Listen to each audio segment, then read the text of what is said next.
Hello, I'm David Turner of the William Turner Gallery. We're here today to speak with Omar Richardson, whose show A Lost Past and a Forgotten Future 2 begins April 22nd through May 22nd, 2010. Omar, to begin with, tell us a little bit about your journey and pathway into artwork. Tell us a little bit about where you're from and what led you to become an artist. Well, I was born in Nassau, Bahamas, New Providence. What actually caused me wanting to come to the U.S. was basically just to further my education and to be surrounded with a different environment. That's how I felt. To put myself around different artists. What made me want to come to SCAD was basically to be around more artists, to be in an environment with diversity. So that was the key thing that wanted me to come over here. Being from the Bahamas, I was always exposed to cultural experiences, like one of our largest festivals called Junkanoo. My sisters them always participate in it, so they were dancers, family members participate in it. I was a drummer, and I used to construct my own costumes. So I always liked to use my hands, so art was just something I felt that was a part of me. Tell us what attracted you to printmaking. Wow, what attracted me to printmaking? Well, the first thing that attracted me to printmaking was my drawing professor. I took a drawing class, and she felt that the style and technique that I drew was something that could be, a media that would be more interesting for me would be printmaking. So she introduced me to Richard Gere, and I did start off with just one class in printmaking, because the first time I did printmaking, I didn't like it. I thought it was a beautiful process, I just didn't like it, because I felt that I didn't understand it quite well. So by meeting Richard Gere and Robert Brown in Savannah, they pushed me. They pushed me in a way that showed me that printmaking, you could develop so much, you could use it in so many different ways. And did my first etching and just fell in love with it. So that was it. Like, I thank my professors for just pushing me in the field, and then being around other students and see what all you could do with printmaking. So the diversity in it and stuff. So I was like, I'm amazed by this media. So by being amazed by it and being around the environment, I just fell in love with it. So.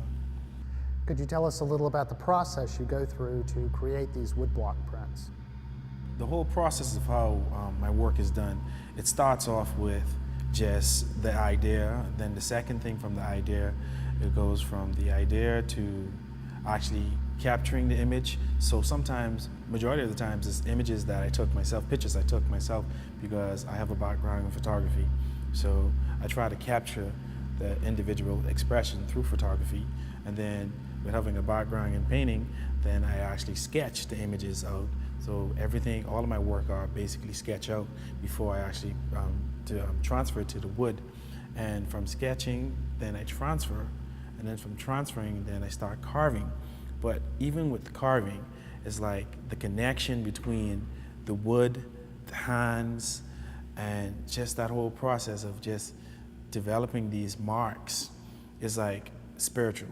It's like that meditation of development, of like when I'm touching the wood, when I'm carving and touching different areas, like I feel every mark, and I try to make sure every mark has like its own like story, or it basically could tell like something by just looking at it.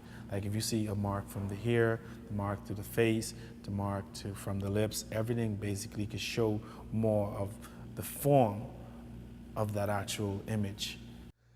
You talk about cultural and personal symbolism in the human condition as an element within your work. Could you expand upon this concept a little bit? If you look at the human, just the whole process of mind itself, you look at who we are, what we are, that we are mammals, and we have so much different emotions and expressions.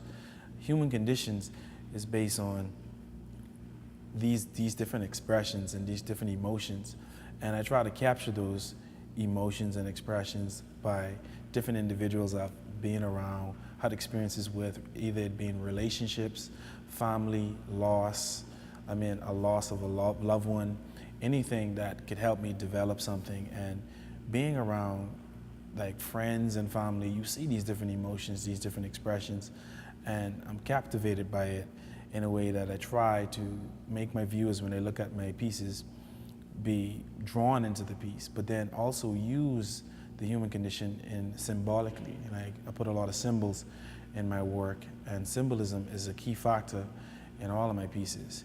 It have either it's a symbolism by expression, by how the image itself look at you, because to me and to the piece is more like an invasion of that individual space, because they allow me emotionally to get into that space and into their environment, but the viewer are invading that in space and environment. So it's all about the facial, about the eye expression, you know. And in human condition, sometimes they say the stories, the eye can tell the truth, or, you know, so that's why I basically love the whole process of just the human itself. Omar, do you want to divulge any plans you have for the future? Plans for the future. Well, no man knows what the future is for what it is and for where you stand. For what you think and what you believe, the future is what we all have an idea of, but the reality of is what is the present.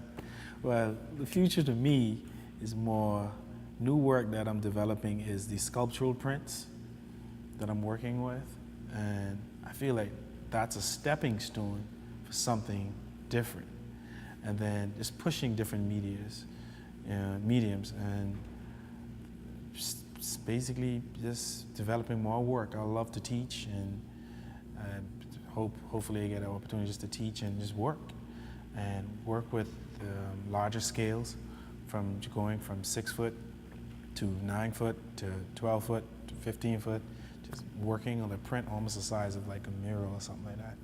I just feel like it should be a world, you know, like I want like viewers just to walk in a show and they feel like they're in a different world when it comes up to printmaking and photography and combining mixed media. You know, I want my viewers to always be the awe effect. Oh, just looking at the work and always be like, wow, it's always interesting to come to Omar Richardson show. It's always, you know, something exciting and something that's unique. Yeah. Excellent. Well, thank you for doing this for us today. Mm-hmm. It's nice talking to you. Thank you.